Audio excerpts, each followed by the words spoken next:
ఎందుకు చంద్రబాబు నువ్వు వచ్చి ఏం చేస్తావు చంద్రబాబు అంటే, నా ఫ్రెండ్ది ఒక గాజు గ్లాస్ ఉంది, నువ్వు వచ్చి ఏం చేస్తావు చంద్రబాబు అంటే, నా ఫ్రెండ్ది ఒకటి గాజు గ్లాస్ ఉంది, దాంట్లో మంచి క్వాలిటీ మద్యం వేసి జనాలకు తాపించేదానికి వస్తాడంట. నేను చెప్పుకుంటూ పోతే కదా, నేను ఏదో మా సార్ను మా వైఎస్ఆర్ కాంగ్రెస్ పార్టీను పొగడాలని చెప్పి నేను చెప్పడంలే. నేను మొన్ననే ఒక ఊరికి పోయినా, ఏమన్నా మీ గ్రామంలో ఏం అభివృద్ధి చెందింది అంటే రెండు సచివాలయాలు అంటే 2 పంచాయతీలు ఉంది గ్రామంలో. పోయి అడిగినా, 2 సచివాలయాలు, 2 ఆర్బీకేలు, 2 హెల్త్ సెంటర్లు, ఒక మినీ గోడౌను, 300 మందికి ఇంటి పట్టాలు, నాడు నేడు కింద స్కూలు, ఒక ఎక్స్ట్రా క్లాస్ రూము, ఎన్ఆర్ఈజిఎస్ కింద వర్కులు, గడప గడప కింద వర్కులు, ఎంపీపీ ల్యాడ్స్, ఎంపీ ల్యాడ్స్, కొందరు సర్పంచ్ నిధులు, ఇవి కాకుండా 27 కోట్లు సంక్షేమాలు. నేను చెప్పినది ఒక గ్రామం కదనే. ఇటువంటి గ్రామ పంచాయతీలు రాష్ట్ర వ్యాప్తంగా 15,000 ఉన్నాయి. ప్రతి గ్రామ పంచాయతీకి ఇదే రకమైన అభివృద్ధి సంక్షేమం జరిగింది. ఇట్లాంటి ముఖ్యమంత్రి ప్రపంచంలో ఎక్కడైనా ఉండాలంటే వాళ్ళకే ఓటేయండి. మేమైతే అడగం. ఓటు అనేది అడగాల తప్ప అడుక్కోవాల్సిన అవసరం లేదు. ఈరోజు నిన్ననే మా ఊర్లో కూడా నేను పోయినా అన్న. మా ఊర్లో పోయేటప్పటికీ తెలుగుదేశం వాళ్ళ బ్యానర్లు బాగా కట్టినారు, పెద్ద పెద్దవి. నేను అడిగినా వెంటనే, ఏతరా వీడి ఇట్ట కట్టినారు బ్యానర్, పెద్ద పెద్దవి కట్టినారు, ఏంటి రా వీడి ఇట్ట కట్టినారు అని అడిగినా.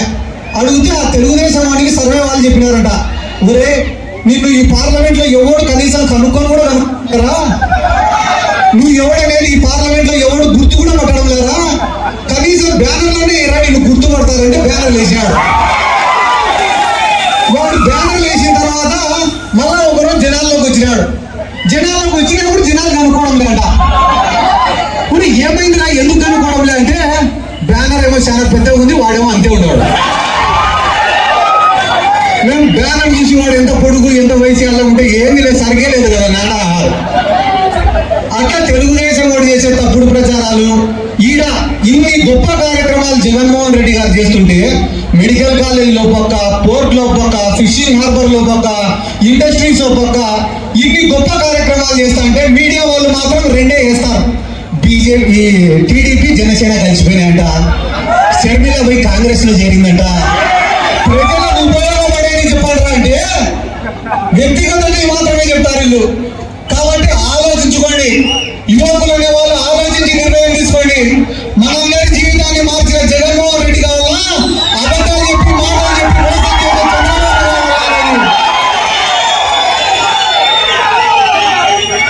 సామాజిక సాధికార బస్సు యాత్ర అని చెప్పి రాష్ట్రం అంతా మన పార్టీకి సంబంధించిన బీసీలు, ఎస్సీలు, మైనారిటీలు తిరుగుతుంటేనే వేల మంది జనాలు వస్తున్నారు ఆ మీటింగ్లకి. ఇంకో 15 రోజులు టైం, ఆ తర్వాత దిగుతాడు జగన్మోహన్ రెడ్డి.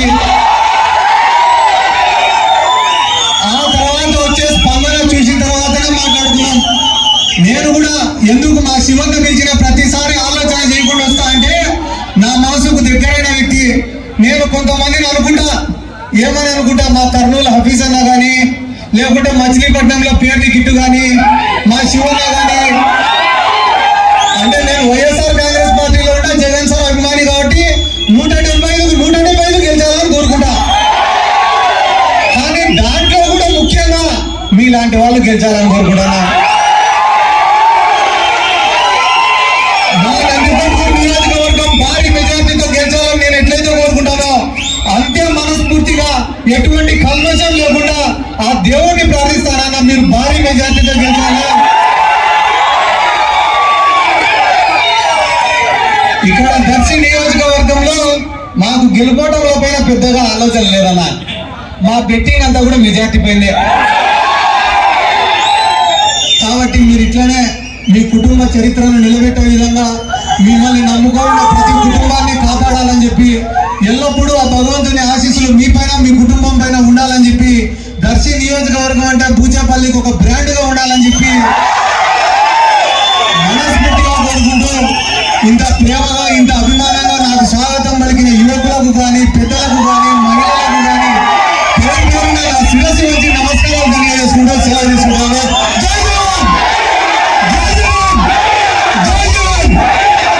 ఏర్పాటు చేసినటువంటి ఈ ఎడ్ల బల ప్రదర్శన పోటీలకు బూచేపల్లి శివన్న గారి ఆహ్వానం